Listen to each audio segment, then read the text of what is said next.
bahkan jika dunia menentang genosida. Netanyahu di jalur Gaza rezim Zionis selalu punya Amerika Serikat untuk diandalkan dalam pengambilan keputusan di PBB.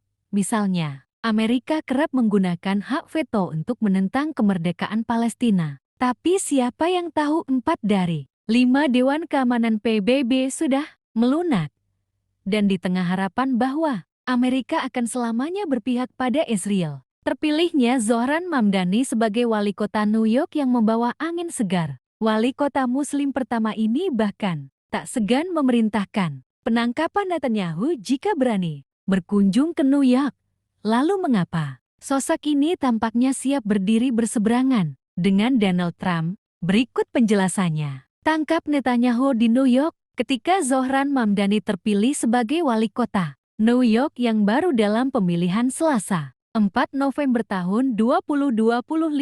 Publik seketika menyoroti salah satu janji kampanye kontroversialnya. Sebagai politikus yang mengutuk agresi Israel di Gaza, Mamdani kerap kali berkata ingin menangkap Perdana Menteri Benjamin Netanyahu sebagai wali kota. Saya akan menangkap Netanyahu jika datang ke kota New York. Ini adalah kota yang nilainya sejalan dengan hukum internasional, kata Mamdani pada akhir Juni lalu, menyoroti sikapnya yang sejalan dengan keputusan Mahkamah Pidana Internasional. Jika kalian lupa, Mahkamah Pidana Internasional mengeluarkan surat perintah penangkapan Netanyahu pada November tahun 2024 atas tuduhan kejahatan perang dan terhadap kemanusiaan dalam perang melawan milisi Gaza. Ini adalah tindakan yang sangat ingin saya lakukan.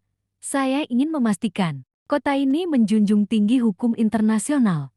Ulangnya lagi, pada September lalu, sebagaimana diketahui, Netanyahu beberapa kali ke New York dalam rangka menghadiri forum PBB. Artinya, jika surat perintah Mahkamah Pidana Internasional belum dicabut dan Mamdani tetap teguh pada pendirian untuk menjalankan janji, maka pemimpin Israel tersebut praktis menjadi target. Selain bersikeras bahwa tindakan Netanyahu adalah genosida, Mamdani pada gilirannya merupakan pendukung gerakan boykot, divestasi dan sanksi untuk produk yang berafiliasi dengan Israel.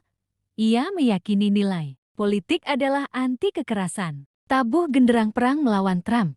Pertanyaannya, dapatkah politisi berusia 34 tahun itu mewujudkan misinya? Sebagai tanggapan, anggota DPR dari New York, Jerry Nadler berkata dalam keterangan bahwa kota New York tidak memiliki yurisdiksi untuk melakukan itu. Melalui wawancara dengan The New York Times, ia sekalian menegaskan betapa usulan Mamdani tidaklah realistis. Di sisi lain, Profesor Alex Watting dari Fakultas Hukum Harvard University menilai pernyataan Mamdani sebagai bentuk dukungan terhadap keadilan internasional, tetapi tidak realistis secara hukum di Amerika. Sementara menunggu realisasi dan melihat penentangan di baliknya, satu yang pasti, Mamdani jelas berdiri di seberang dan bukannya di sisi Donald Trump. The Guardian mencatat, sang wali kota bahkan tak segan menyindir Trump saat berbicara kepada para pendukungnya di Bear.